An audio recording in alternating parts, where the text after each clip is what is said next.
You're listening to the Vint Podcast, where we bring you interviews and stories from around the world of wine and spirits. From winemakers and critics to sommeliers and master distillers, we'll explore the people and businesses who are instrumental in shaping the future of today's food and drinks culture. Enjoy the show. Hey everyone, welcome back to another episode of the Vint Podcast, a production of the Vint Marketplace, your source for premium wine and spirits at vintmarketplace.com. This episode is presented by Cretan. Cretan is the world leader in at-home wine preservation, allowing you to pour a glass of your favorite wine and enjoy more bottles in your cellar without having to pop the cork. As always, I'm joined by Billy Galanka, who has some wine knowledge to drop on us and some news events to get to. Yeah, coming off a good weekend. I had a couple really quality South African wines this weekend. If anybody ever comes across wines from Swartland in South Africa, they're normally known for ancient vines. I had some wines that weren't that ancient, still really cool and minerally and awesome. Also, I had my first wine in a while from an area called Hemelanard. I think it means like heaven and earth or heaven and earth, one of the two. It's a cool wine growing region for Pinot Noir. I had a Syrah and a Petite Syrah blend, and I was like, it's going to be jammy because there's Petite Syrah in there. But it's such a cool wine growing region. The Syrah was actually spicy. So those were really exciting. I've been wanting to talk to somebody about that. Very cool. Yeah, I had a anniversary this past weekend. I think I told you offline that I was getting to try my first Echem, which we took to our dinner. How was it? It was good. We were definitely like hyping it up a ton because I feel like it's not exciting if you don't hype it up a lot. Mm-hmm. And obviously it was super good. Didn't change my life, but was super good. It was a younger one though, right?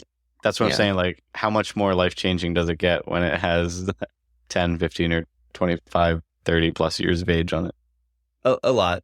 Yeah. I would say you only reach the tip. To me, it's even, I love botrytis wines, and even Spätlese Rieslings that see botrytis, I say they don't really start getting exciting for me until 10 years of age. I think you need to give a chem 10, 15. You had the 2019, I think. I had that the same night when I was in Bordeaux that one time and lucky enough to taste at Echem for an event. And we had the 2019 entering, which was fine and pretty good. But then at the end of the night, we had the 89, and it was just night and day compared to the two. Wow. Okay. Nice. Just like 30 years. It was better than any other Sauternes I've had, but it was like in the room with those wines. Yeah. You know what they say, the great wines that really start showing their terroir over time. That's when they really start separating themselves. But it was fun. At the end of the day, we talk about it a lot on the podcast, but you could have a $20 bottle, you could have a $400 bottle, about the time and place and who you had it with and what that bottle meant. And anytime, at least for us, when we open an anniversary bottle or 2019 vintage, it's fun and memorable. Definitely won't forget it. Agreed. I have my birthday bottle of Figeac right behind me, and it's not the most expensive one, but I just like it because it was born on my same day. And then I still remember the Chinon, the 1989 Chinon I had on my 30th birthday. So I'm right with you. Yeah. My wife had bruleed banana bread for dessert with it, which I was talking to the Sam. I was like, man, if that wine had 15, 20 more years of age, that would be sounds like it would be just the best pairing ever. So. Anyways, well, you guys just got to stay married.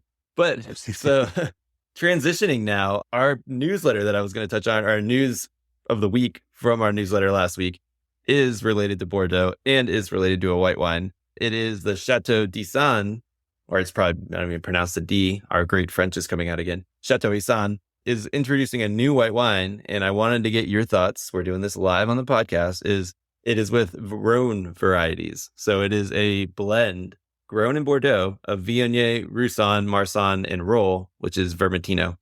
Yeah. What are your thoughts on this? They're getting ready for climate change.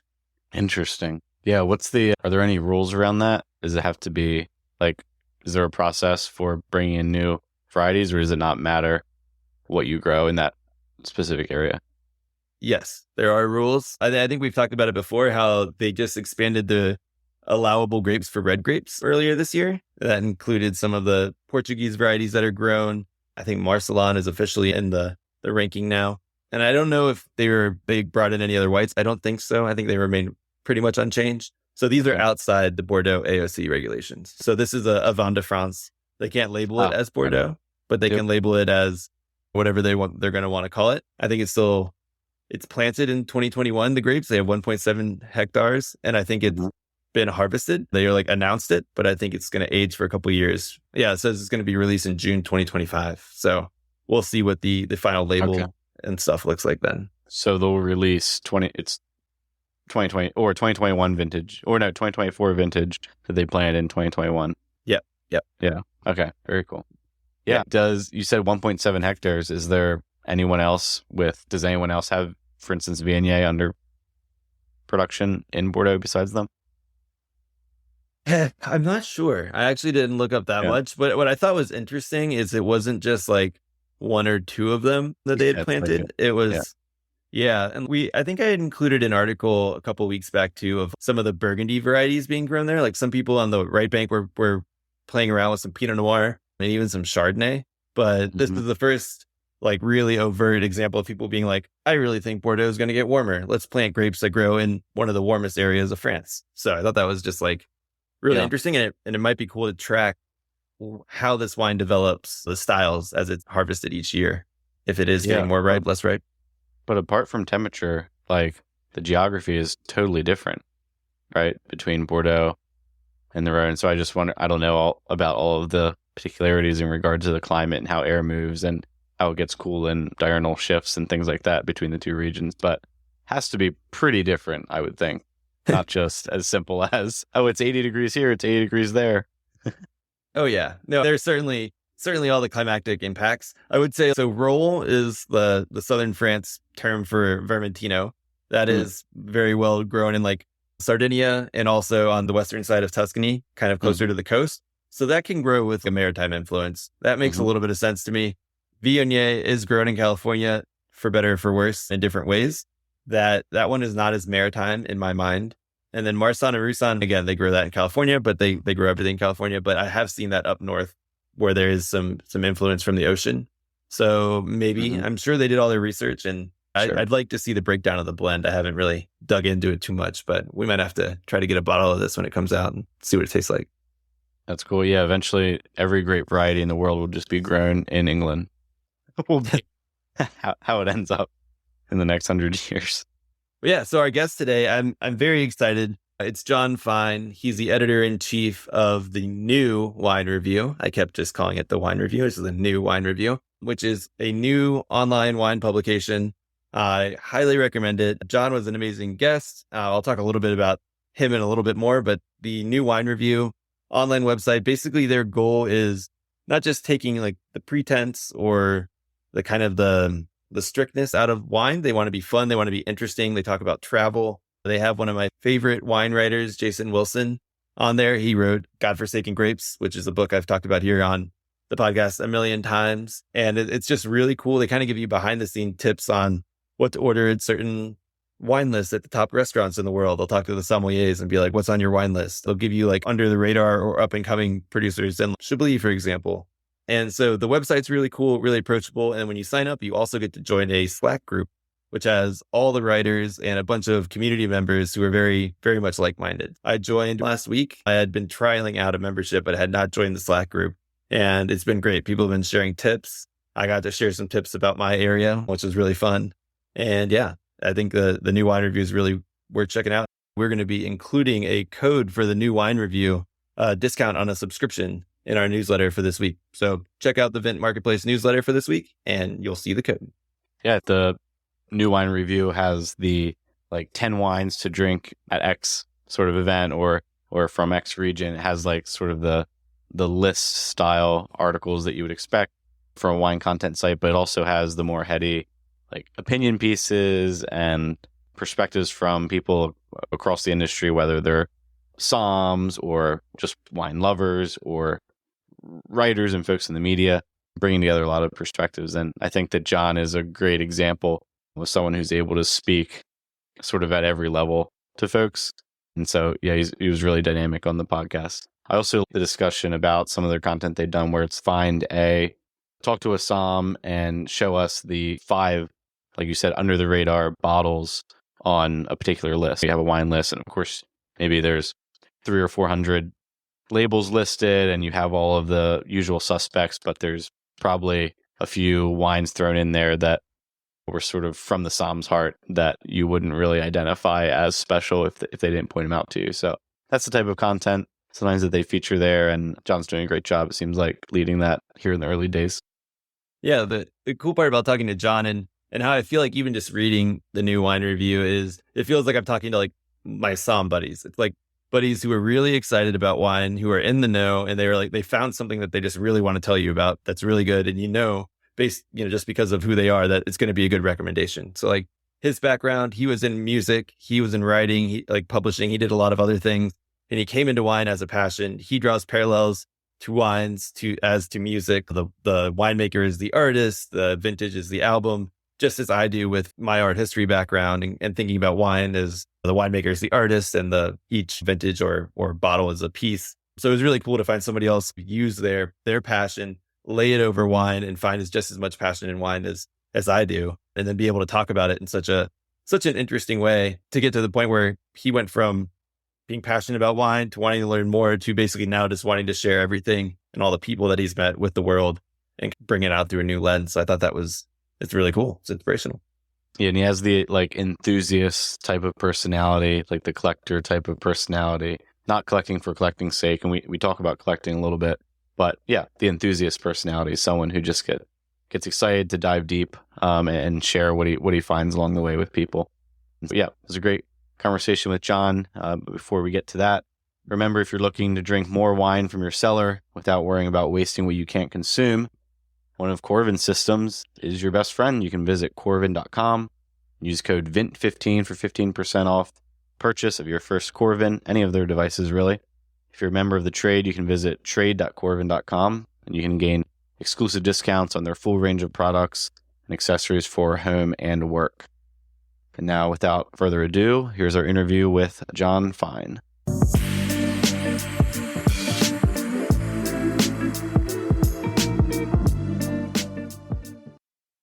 Hi, Jon. Thanks so much for joining today. Great to be here, Billy. Thanks for having me.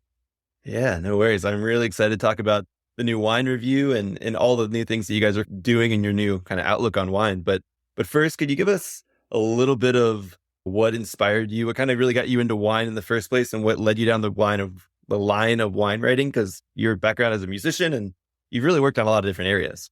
Thank you. That's one way of putting it, but I appreciate it. Two ways. One was I grew up in a household where wine was around. This was not like one of those people who parents had a very European experience and wine was a food, but on special occasions, my dad would pull out some stuff. And so I was aware of it. I didn't get it for a long time. And at one point in my 20s, when I was a broke musician, this is my late 20s, really. And I was a broke musician. And as you do in that part of your life, you're generally drinking to get intoxicated. And money is a problem. So you're drinking a lot of beer or smaller amounts of whiskey, like cheaper stuff. And I get asked this question over what's the wine that got you started. And the thing that just really kills me is that I can't think of exactly, but my dad poured me a Stag's Leap, the Warren Winiarski Stag's Leap, not the other Stag's Leap. Napa Cab. I think it was just a straight up Napa Cab. It probably had 8 to 10 years of age on it. And I tasted it and I was, now I see. Like there's a dimensionality of flavor here. There's something haunting, like this bears some kind of scrutiny. And I was a musician. I was a music obsessive. And there's a record collector kind of brain. You guys can see the records on the shelves behind me, where you start thinking about just different bands from different cities and different regions have different characteristics. And that's a very easy thing to overlap onto a map of mine. So that's where it started. And what really did it was I started getting into wines with some musician friends of mine, chief among them, Justin Chernow, who a very close friend of mine who unfortunately just passed away. He was the wine guy at Four Horsemen. And we started buying wine and it was a lot of fun. And in 2010, when we were reasonably in a wine, he called me up or emailed me and he was like, I'm going to this natural wine fair in the Loire Valley and you're coming with me. And I was like tap dancing. I'm like, oh, yeah, sure, maybe. He's no. You are coming with me. That was Mediv, which is now a thing held in the Loire every year, like February. We went, met a bunch of winemakers, tasted a bunch of wine, got I was up all night puking the night before because I made the mistake of trying to keep up with people when it came to food and wine. Didn't sleep, but went to Ladiv, and it was just a really interesting experience. And before I left, I dashed off a note to Dana Cowan, who was then the editor-in-chief of Food and Wine magazine. And I just said, we knew each other slightly. And I said, hey, I'm going to this natural wine fair. Let me explain to you what natural wine is. This was 2010. And she was like, great, write about it. And at Ladiv that year, the last guy we tasted with was Robinot. And I don't know if it's Jean-Pierre or Jean-Paul, but it's Robinot. You got this guy, he's got like crazy Ben Franklin hair, doesn't speak a word of English, but the gentleman we were with spoke French and English. And I asked some kind of general idiotic journalism 101 question to Robinot. And Robinot then got the question as it was translated. He got this very intense look on his face. He talked for 3 minutes straight. And my friend who was translating chuckled and rolled his eyes. And he said, Robinot says that to understand his wine, you have to forget everything about wine, and you have to forget everything about history and go back to the beginning of time. And I was just like, oh man, this is fucking awesome. Like what a character, but not just like what a character, huh? Like the wines were delicious. And in the way that you can be reminded early on where I tasted 100 wines that day. I got no sleep. I didn't really eat that day. I had like a baguette and like some coffee. I was trying not to puke basically. But we get to Robinot at the end of the day. I'm like, there is really something here. There's like a purity. There's a freshness. Like this feels different than. And that day was the first day I tasted Binner, fantastic natural winemaker from Austria, very eye-opening. First day I tasted Fanny Saab stuff, a natural winemaker from Burgundy, which I ended up liking better than I did that day from what I remember. And that piece got published in Food and Wine. It won a James Beard Award. And I wrote a few more pieces for them. I did a bunch of other stuff in the interim. I wrote a book about music. My band, the first real band I was in, got asked to reunite for shows in Europe. And we did tours of Europe and Asia and America. I had a real job at Inc. magazine where I was ultimately editor-in-chief there. But I was just really into wine. And my friends were really into wine. And I really need to make this point. There are people who write for the New Wine Review who are absolute experts in wine. There's Jason Wilson, our lead writer. There's Sarah Parker Jang, who's our managing editor, and she keeps the trains running on time. I'm so grateful for her. I don't want to jinx her. She's about to take a major WSET exam. They really know wine. We've had Christy Canterbury, a master of wine, write for us. She's a fucking master of wine. Okay. I'm like at best an inspired amateur. I'm really good with a wine list. Like I know some regions that I know. I've got an opinion and a sensibility as the site does, but I am not a fucking expert here. Like I'll be like among average people at a dinner table, I know a lot, but I know my limits. And I really want to say that up front. So basically what I'm saying is you're interviewing the wrong guy. Sorry. What is this wine that you guys speak of? I'm curious. Do you think about your wine journey as sort of a collector's pursuit as well? Do you have that mindset in a lot of things?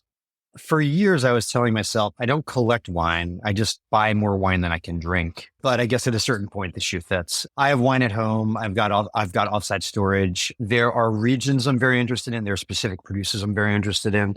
And I learned by buying a lot of stuff from a good wine shop, as people do, and just tasting a lot and hanging out with people who are smarter about wine than me.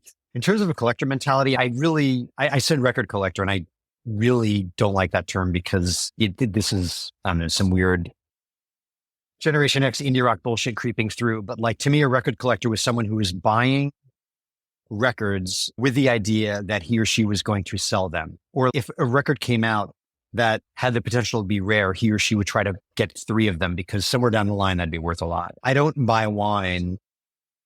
I didn't buy records because, this is going to be worth a lot of money, because I don't care. I was buying them because this is the stuff I love. I buy wine because this is the stuff I love. However, I have, at this point, too many bottles of wine to pass myself off as someone who isn't the kind of person who amasses a lot of wine, which I guess is one definition of being a collector. In terms of how I approach the understanding music from the genre, from the life stage I'm in, I came of age in the indie rock underground of the late 80s and the 90s. And it's very easy to understand regional scenes as wine regions. Like Richmond, Virginia is like the Savoie in that it's small. I'm going to get myself in a lot of trouble here. What would Chicago be? Because it was big and it was overtly intellectual, but also abrasive. Burgundy doesn't really fit. I don't know, maybe Piedmont. And I got to think of something that was sort of more status oriented and like douchey for Napa. But although I treasure like classic California Cabernet is a really big thing for me. Like I buy a lot of 80s, early 90s, 70s California Cabernet and I drink it. Like I don't have that much of it because I drink a lot of it. It's just really, really fucking soul satisfying.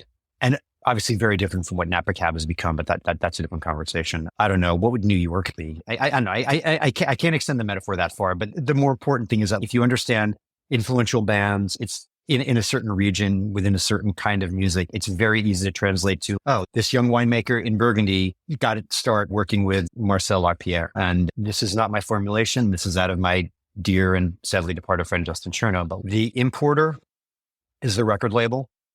The producers are the band. The vintage is the album and the individual bottles are the song. And it's really easy. I just understand that. And so I'm trying to think of a good example of a vintage, of a winemaker that I bought enough of that I can extend the metaphor for. I'm thinking of Fichet, White Burgundy, and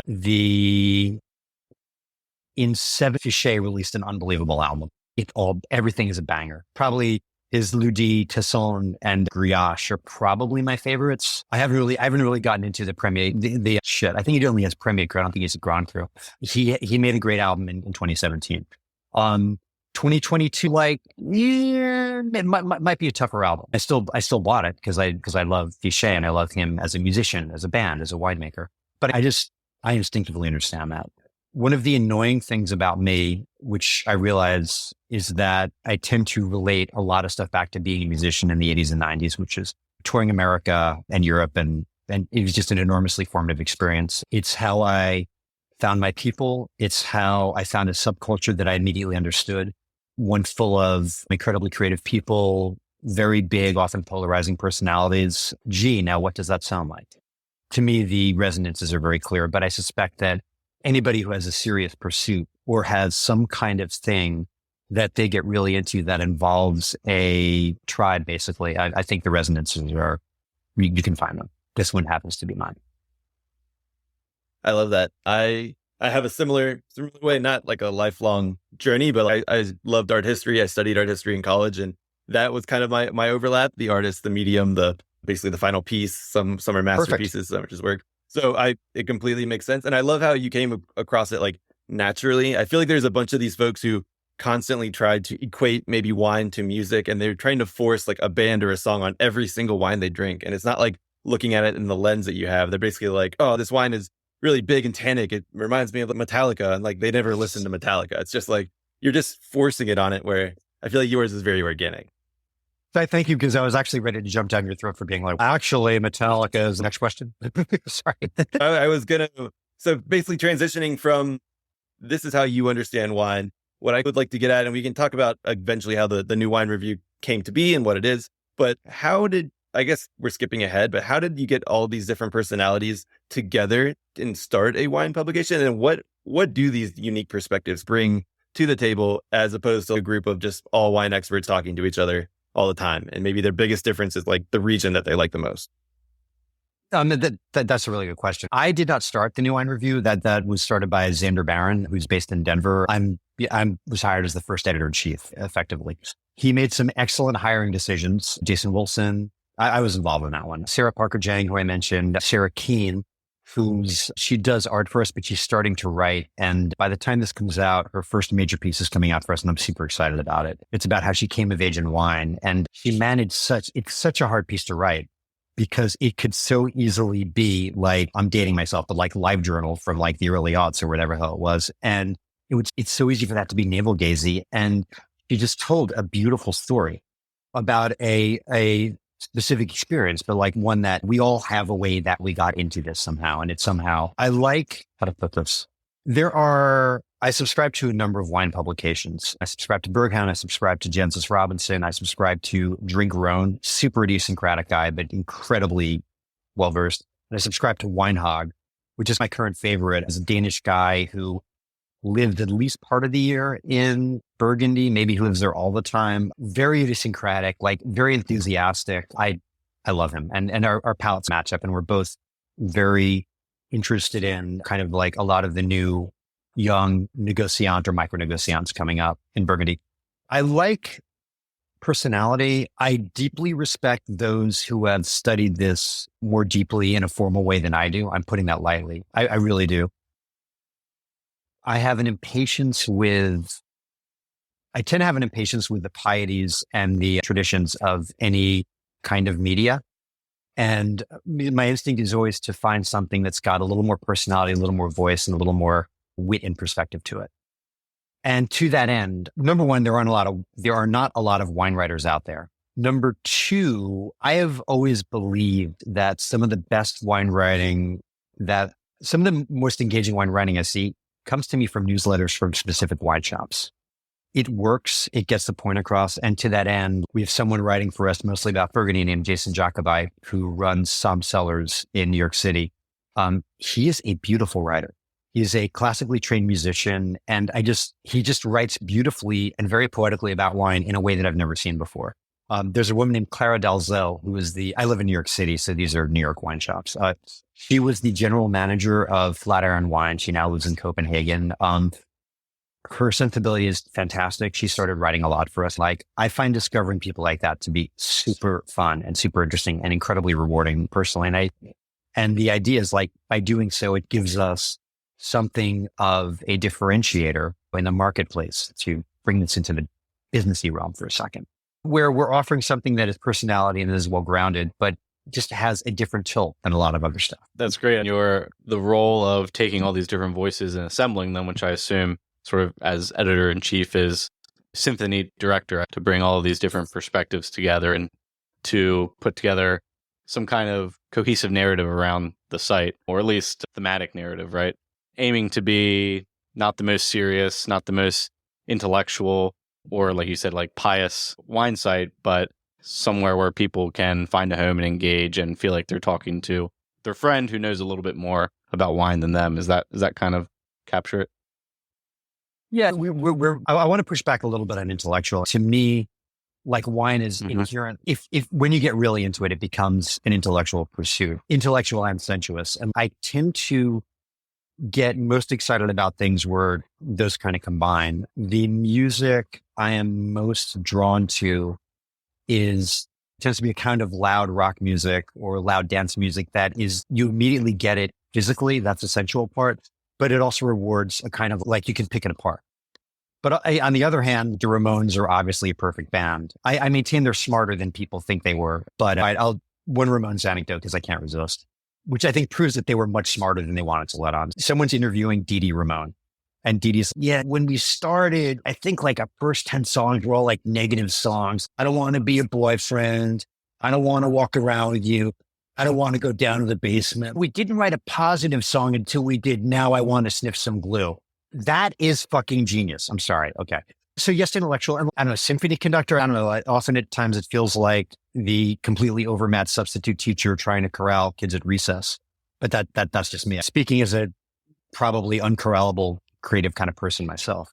Yeah, like we're trying to lead with a sensibility, and we think a lot about, there's the established canon, and I'm not saying all of it's bad. I think some of it is horseshit. And then there's what is the new canon? And to us, like what's really interesting about wine is a conversation that began a couple decades ago in the first French natural wine bars in Paris were scenes. And like those wine bars went to London, to Copenhagen, to Tokyo, to New York. And now there's a natural wine bar in Sarasota, Florida. There's one in Des Moines. Yeah. We wrote about a great place in a strip mall in New Jersey near a place where you can donate blood called Versi Vino, like amazing wine list. And it's in a town called Maple Shade, New Jersey. I grew up in New Jersey, so I get to make fun of it. It's in a fucking strip mall in New Jersey. You're not driving by a place and you feel an amazing vibe. It happens to be a great wine bar. This is everywhere. And once you get past a publication like Noble Rot, which I think is great, but it's a quarterly and it's Europe-based, like that conversation doesn't really translate. And like the things that excited me about wine, that excited me first about it 20 fucking years ago, was like going to the wine shop and talking to the really enthused women and men that work there as if it were a record store where before you could hear all the records before they came out, because you would have to talk to the people there. And hopefully you shared enthusiasm and they got to know you and you'd have real conversations and they'd be like, hey, this thing came in. You need to know about it. And with music, you know what it is before you buy it. But with wine, you don't. And you need someone to be like, hey, there's this amazing producer from Crete. We just got in 2 cases. It's going to go fast. You don't know anything about Cretan wine. I'm telling you, this is great. Domaine Econome, which I'm probably mispronouncing because, as I've said, I am not very smart about wine. I'm an inspired amateur, and I'm not even going to try to pronounce anything in French because that's just going to be fucking humiliating. So that vibe is just absent from the legacy publications. And like, again, I subscribe to several of them. Like, I don't agree with Alan Meadows about everything, but I want to know what that guy has to say about a Burgundy vintage. I want to know what he has to say about the new Fichet, the new Chanarive, if he even reviews that, which is a whole other story. I want to see what Weinhog is going to say about the new Jérôme Gallerand. Am I buying 1 bottle? Am I going to buy 4? Do I need to know about one in particular? But with the exception of Weinhog, that kind of vibe, that kind of excitement, and that kind of searching, and the kind of sense that some of the classics are classics for a good reason. But there's value in generally being at least a little bit skeptical about the received conventional wisdom. I do not particularly adore Robert Parker, to put it lightly, but that is how he started. He was like a single voice. And that was a very interesting approach then. My palate happens to be vastly different from his in ways that are relatively commonplace and not worth going into. That's an interesting place to start. What is the conversation? What do you want to talk about? What do you want to hear? Like when you're hanging out with your wine friends, what are you doing? What are you drinking? What are you eating? What's the shit you actually get most excited about? Like we've all bought wine where we think it's great and it stays on the shelf and it stays on the shelf and it stays on the shelf. And then there's other stuff which maybe is less overtly classic, but it's not on the shelf because every time you have it, you drink it. Like that says something. I think I could use the example of Beaujolais, which now I think everyone understands that that's a great region. When I was coming up in this, let grandpa talk to you, young fucking whippersnappers. When I was coming up, it was like, hey, yeah, Burgundy's great. You can't really afford it. Beaujolais, $20, get Foillard. It's a great wine. It is a great wine. It's now $50 or $60. And then you make a decision based on that. And like, that's interesting to me. And it's not interesting to me to the point that we're going to be chasing the kind of story with, hey, there's wine made in Arkansas too. But it's just the idea that the world of wine is bigger than a lot of places seem to realize. And the thing that just frustrated me as someone who buys a lot of wine and reads a lot about wine was that there was such a gap between what seemed to me to be an overwhelming, just a commonplace, like just a very obvious thing. And yet it was not reflected in any of the big wine publications and not in a lot of the small ones either. Bordeaux is a very important region. I don't hate Bordeaux. We're about to be publishing a lot of really interesting Bordeaux stuff from New Writer that I'm very excited about. And Bordeaux is such a giant wine region that it's hard to make generalities, but I don't care that much about the first growths. I just don't. It's not a world I can afford to live in. There's a great line that the musician Chet Baker said, where in his time, Chet was considered just a pretty boy. And he was, frankly. He was a beautiful man. He destroyed his looks because he developed a terrible problem with opioids, but he's a beautiful human being. And someone was like asking him, like, Chet, what do you think of insert name of famous jazz virtuoso of the time? And Chet said something which I think was very, very smart, which was that, look, I cannot play as well as he can. And it was almost definitely he, because jazz was all guys back then. I can't play as well as he can. But if I could play as well as he can, I wouldn't play what he plays. And like that's how I feel about certain regions. I'm not saying like Great Bordeaux isn't great, but it's, if I was spending however much it takes to get a case of Haut-Brion these days, like I probably would not be spending it on that. Do you have like a special affinity for sort of the locality of wine? And like you mentioned Napa, and you said you have a place for Napa. Does that give you any sort of, is it like romantic to you at all that this is the US's region? This is what we have really offered the world of wine. Do you care about sort of the locality and that kind of like owning what we have as someone here in the States? Oregon. I buy a lot of Oregon wine. I buy a lot of Oregon wine. I do not buy an enormous amount of California wine. I'm very big on Sandlands. I love that project. I think what Tegan done is amazing. And I got a lot of respect for him because he's in a position where he could probably charge a lot more for those wines, and he doesn't. And they deliver such a magical experience for on release $30. It's insane. Like beautifully made wines from 100-year-old Mataro. I could go on and on. It's just lovely. I'm much bigger personally on Oregon than California. One cannot write off California. It's just too vast. And I could pick out individual producers and individual things, and I will kick myself afterwards because I'll forget a lot of them. But I find Oregon to be really interesting. And in particular, Oregon whites I'm very, very big on Oregon white. Very, very big. In terms of like new regions in general, I don't know if this is really the question, and you can edit it out if it's not, but Burgundy, Piemonte, Northern Rhone, very, very important to me. Northern Rhone, Oregon, secondarily, New Australia, New Austria, and it's tinier, and also this is now a 10-year-old story, but New South Africa is very interesting. Really interesting. Again, and in general, any place where there's like 100-year-old vines and people figure out to do good stuff with is interesting. I have not been super impressed on the large scale by Chilean wine, but there are a lot of old vines there, and there are producers like Louis Antoine Louis, which I'm probably mispronouncing his name. I'm sorry. I met him. He's lovely. I would keep an eye on that region for that reason. And again, I'm not encyclopedic. I don't know a lot about wine from the country of Georgia, which I think every time I think about it sounds really fucking interesting. I've never delved very deeply into Greece, which is selling. I've not gone that deep into Chateauneuf either. I mean, I can go on and on what I was saying. Yeah, I think I love Sandlands. I'm happy you called that out because I actually had a record store moment with a buddy who was a somm when I lived in New York. I went to go visit him. He had like First Growth and stuff open in the background, but he's like, dude, you got to try this Mataro from Sandlands. It's amazing. And it was absolutely fantastic. Yeah. So great call out there. And I will say, I like the approach, and I think maybe we can talk a little bit about the other sections you guys have, not just wine, it's like the intel, the travel culture, because I think that's what really draws me in and resonates with me is like, when I got into wine, I knew nothing about wine. I saw the movie Somm for the billionth time. Like I said before, I liked art history and geography. I signed up for the Somm exams. So basically, I did the first 2 levels, and I thought that was the world of wine, fancy, all these very regimented. And then I slowly learned more from my passion of traveling and people's backgrounds that there was all this natural wine. You could get the top wine from a region from like a 1 hectare plot from a guy making things, and nobody was talking about it because it was like, I don't know, in Galicia, or it was over in Austria or Slovenia. And I now become obsessed really with obscure varieties and grapes, which is how I came across Jason Wilson years ago. I'm like his biggest fan, still trying to get him on the pod. We got really close once and then he stopped responding. But one of these I'll have a word with him. Yeah. No, but like that book, though, in my mind, encapsulated the idea of this travel, intel, culture. Like you basically got a little bit of all of those things. And I still am drinking things that I discovered in that book to this day.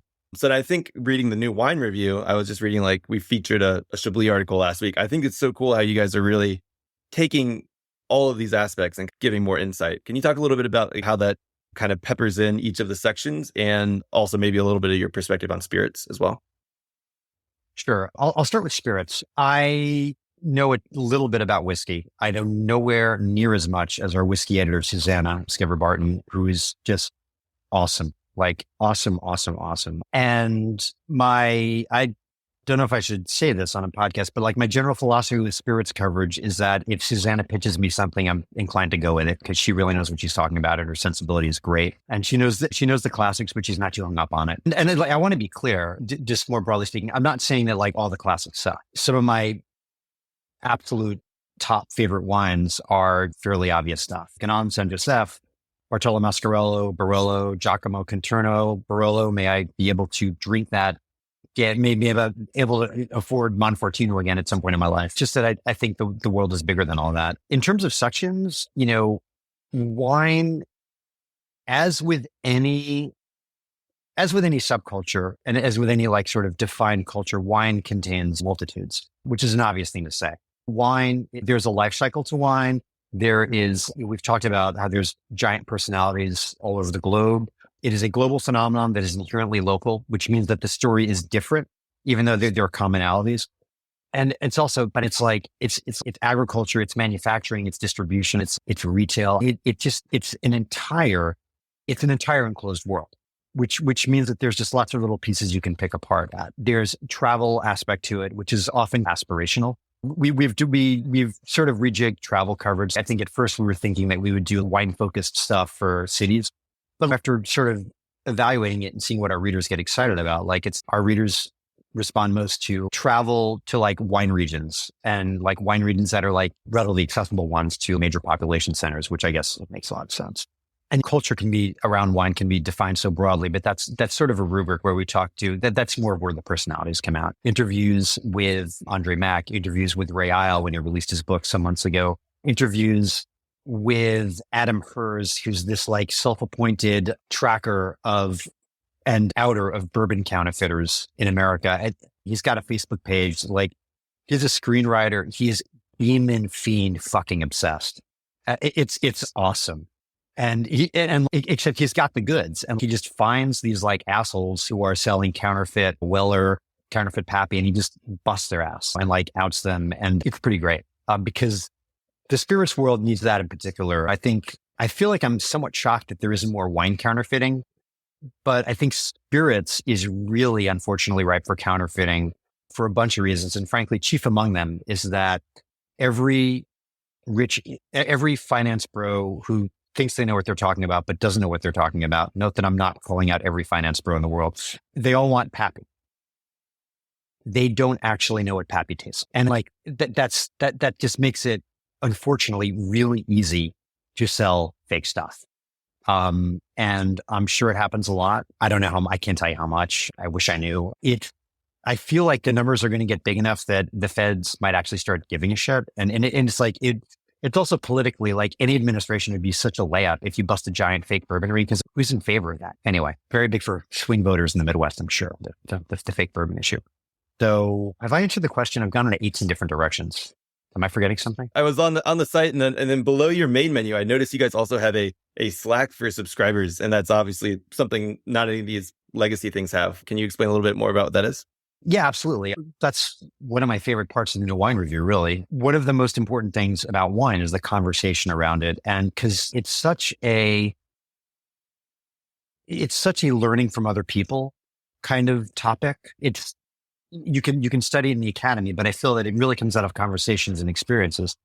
And so the Slack it's just us and our subscribers just like nerding out over stuff and asking questions and posting what we drank and talking about it. And someone's, I'm going to Rioja. What should I do? Where do I eat? And here's this, like, we've had really, I learned a lot of stuff, man. Like there was a great thread earlier this summer where someone just said outright, I just drank some non-alcoholic beer from The Athletic. And I'm sorry, from Athletic Brewing Company, not The Athletic. That's a website. I just drank some non-alcoholic beer from Athletic. And I don't drink a lot of beer, but I like beer. And like, non-alcoholic beer is terrible, but this is actually really good. And I saw that Slack and I was like, oh man, this person is going to get fried.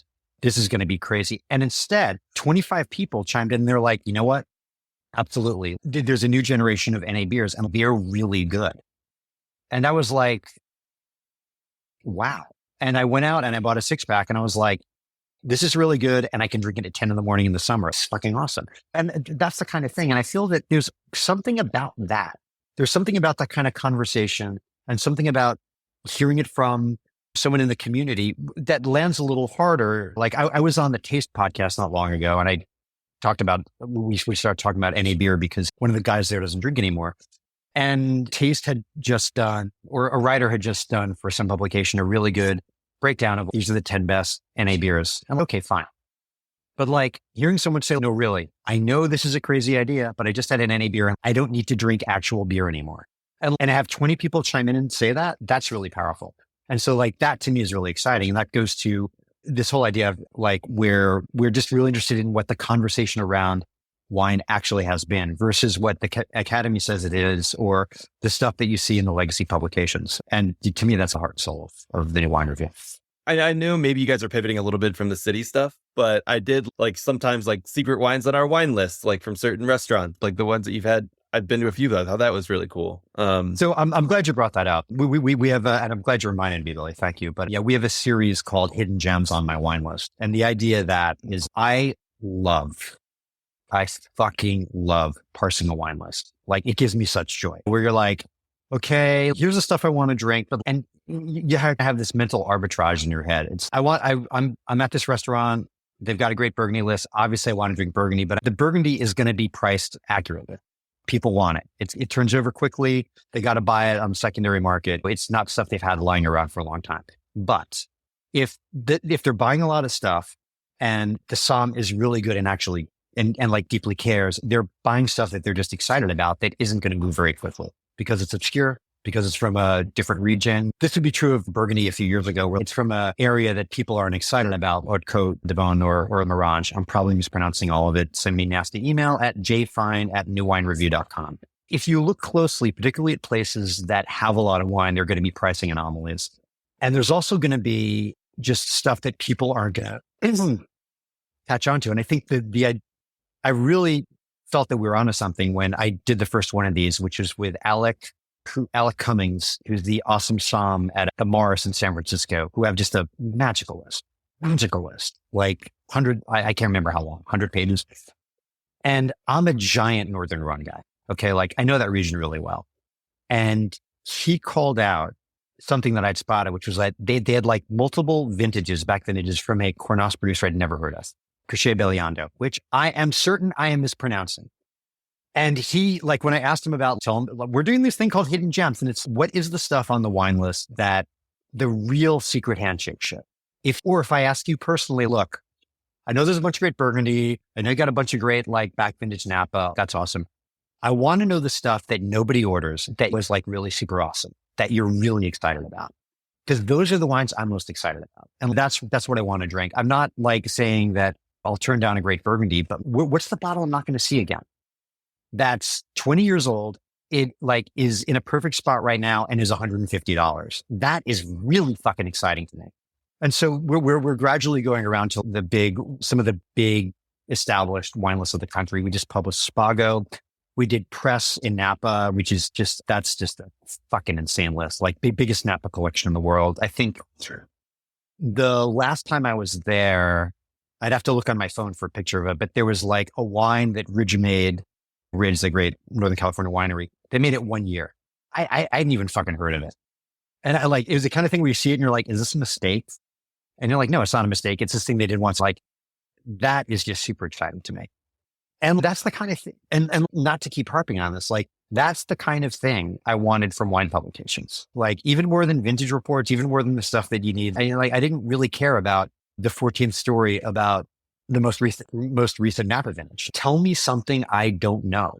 Tell me something that like is going to give me a moment of absolute magic in a restaurant that I will share with some people close to me. Like that is like the beauty of this. We're not opening these bottles by ourselves. It becomes a lovely shared experience that we think about and just reflect back on forever, I feel.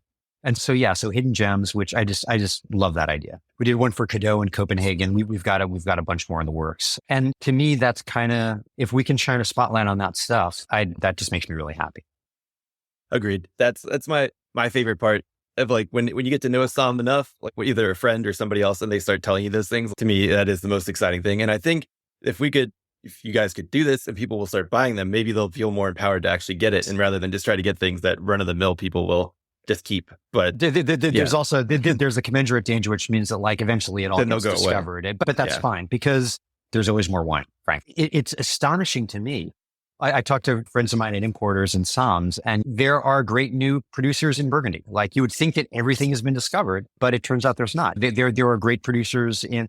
I feel that Flavio Rodola, very traditional Piemonte producer. I don't think anybody knew about him 10 years ago at all. Like he was nowhere. And here's a guy, I was lucky enough to visit with him. He's in his 70s. He's one of the last of the generation still making wine. Here's a guy who lives in the house that his grandfather built, who every morning wakes up and he can see most of his vines from his backyard, the vines that he was playing in since he was 5 years old, where he'd be helping his dad out when he was 10, and his mom would call from the top of the hill for they could come back to dinner. His current release, Longa Nebbiolo, is 2013. His current release, Barbera, is I think 2014. Like fucking insanity. Like he's holding onto his wines 10, 11 years before he releases it. They're amazing. They're priced really well. They're now in New York. They're starting to get hard to find, but I mean, like he'd been there all this fucking time. This is Piemonte. This is not the country of Georgia. This is not some new region in Australia. He'd fucking been there. Most people didn't know about him. Like that to me is really exciting. Somehow these men and women are still out there. It's a kind of magic. So yeah, there's always more wine. And it's interesting that I think the wine review puts a lot of these cool and interesting producers front and center, and they're New wine review. Sorry, the new wine review. Sorry, I keep forgetting the name. But I think they're putting them front and center. But I feel like there's always been this undercurrent where they're like, experts will be talking about certain things, like Ray Isle, for example. We had him on the podcast. I love his book. I got his new book. I was at a tasting with some Psalms the other day, like for a tasting group.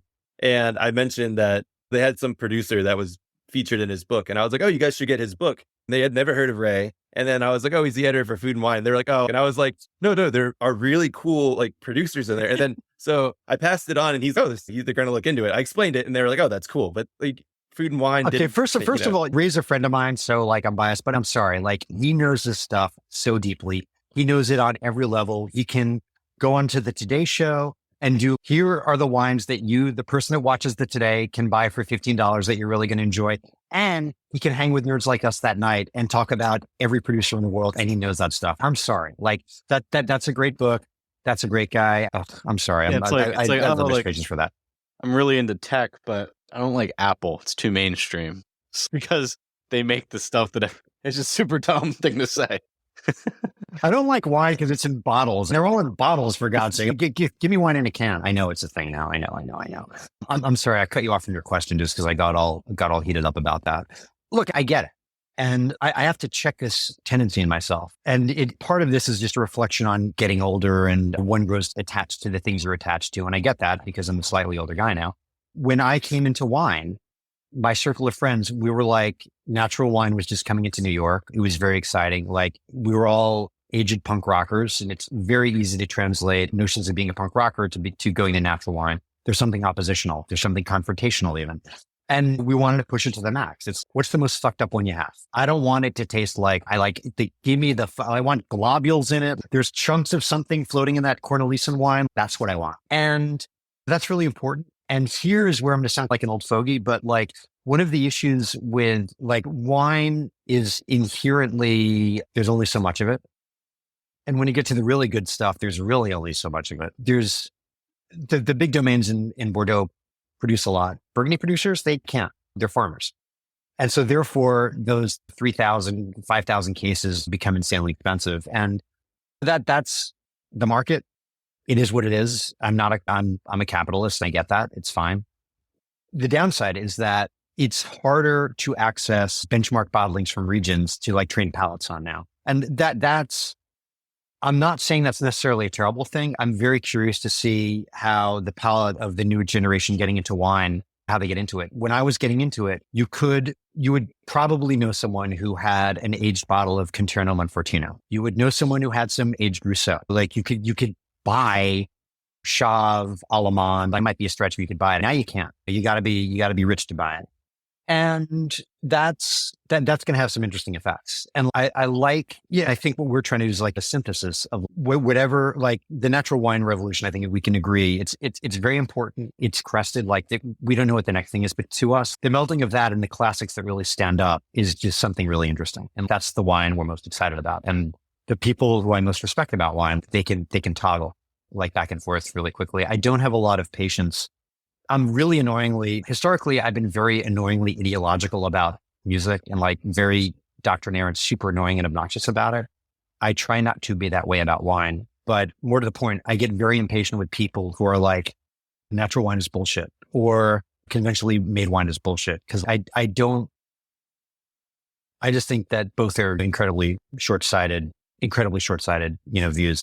I love my wife more than anything. She will say she doesn't love natural wine. I will pour her a natural wine by a long-running winemaker in Burgundy, and she'll love it because it's a fucking delicious wine. It's not kombucha, which I drink every day, by the way. And by the same token, people who say that I'm stating the obvious here, but people who say that all natural wine is mousy or gross, I'm sorry, you're just fucking wrong. I'm like, I just don't have a lot of patience for that shit anymore.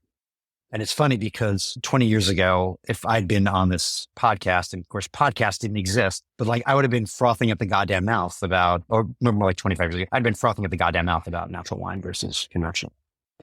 Yeah, I'm stammering because you said natural wine in 25 years ago, and I don't even have a context for what natural wine and what that was It's probably 15 to 20. I don't, it's COVID. We're post-COVID. I don't know what a year is anymore. 5 years ago, not 20. I'll say 15. Like we were buying this stuff 15 years ago. I've got a few years on you guys. I mean, I'm not trying to, it was better in that like I could get Ganon San Jose for $30, whatever. That's boring shit. I don't want to do that. Shoot me. Yep, Grabner, Cornelis, and we started making his wine. What was it? 2004 in like Grabner and. It's been around for a long time.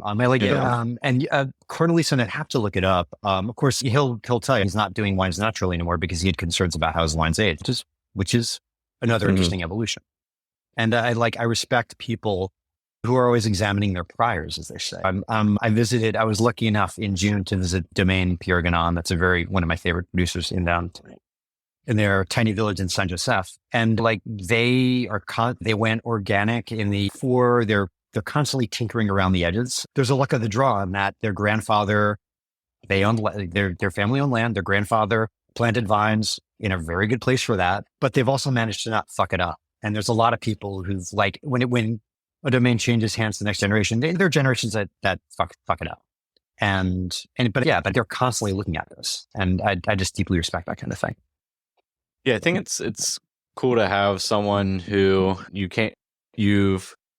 developed a passion before you got into wine and talking about music, and you developed a sensibility about the kinds of things that sort of strike you as compelling or that are interesting or romantic in a sense. And I appreciate people who can put words to that, which you clearly can, and you can put words to what's compelling about the people, the places, and the wines that you enjoy, which ultimately is, I think, what makes wine writing compelling, like we've talked about on the episode. And yeah, I think it's a great perspective to bring to the new wine reviews. Yeah, it's been awesome hearing from you today. Oh, thank you. I can't make wine, I can't fix your car, but I can come up with a decent sentence now and again.